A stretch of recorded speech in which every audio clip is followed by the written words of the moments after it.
সালাম আলাইকুম বিয়াসলাম বয়েসের পক্ষ থেকে আবারও আরেকটি নিউজে স্বাগত জানাচ্ছি। এখনকার যে সংবাদটি সেটি হচ্ছে অ্যাসাইলাম শিকারদের নিয়ে।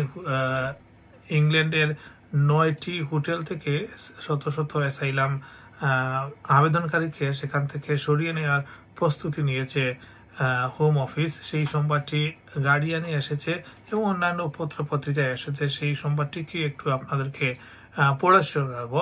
ইংল্যান্ডের বিভিন্ন অঞ্চলে অবস্থিত 9টি হোটেল থেকে শত শত আশ্রয় প্রার্থীকে সরিয়ে নেওয়ার প্রস্তুতি নিচ্ছে যুক্তরাজ্যের হোম অফিস। আগামী কয়েক সপ্তাহের মধ্যেই এই পদক্ষেপ কার্যকর হতে যাচ্ছে, যার উদ্দেশ্য হলো আশ্রয় ব্যবস্থার উপর সরকারের নিয়ন্ত্রণ প্রতিষ্ঠা দেখানো। উইন্ডসর ক্যাসলের নিকটবর্তী হোটেল থেকেও এই কার্যক্রম চালানো হয়েছে, অর্থাৎ পার্কশায়ারের ডাচেট গ্রামে অবস্থিত ম্যানর হোটেল, যা রাজকীয় উইন্ডসর ক্যাসল থেকে মাত্র 1.5 মাইল দূরে, সেটিও এই তালিকায় রয়েছে।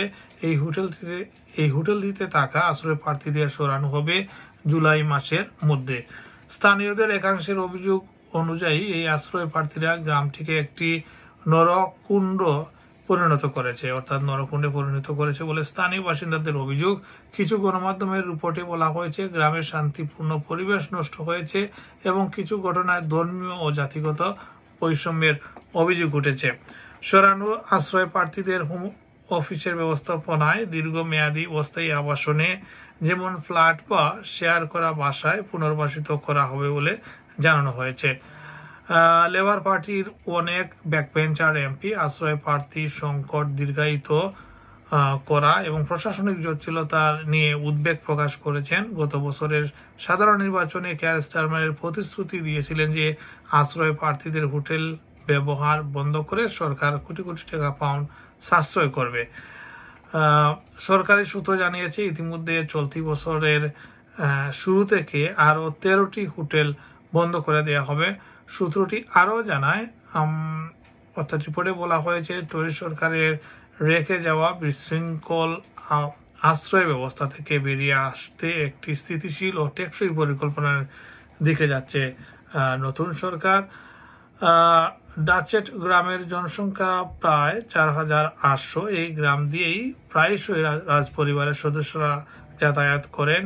এখানকার এক হিন্দু দোকান কর্মী দাবি করেছেন কিছু মুসলিম আশ্রয় প্রার্থী তাকে ধর্মীয় কারণে গালিগালাজ দিয়েছেন। তবে গ্রামের বাসিন্দা ও ক্যাফে মালিক মোহাম্মদ তারিক বলেছেন এই মানুষগুলো সব ভদ্র, তারা কঠিন পরিস্থিতি থেকে এসেছে, তারা অপরাধী নয়।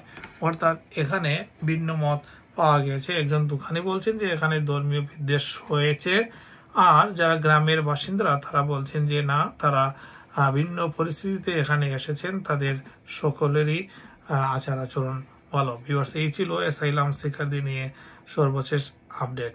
ধন্যবাদ সবাইকে।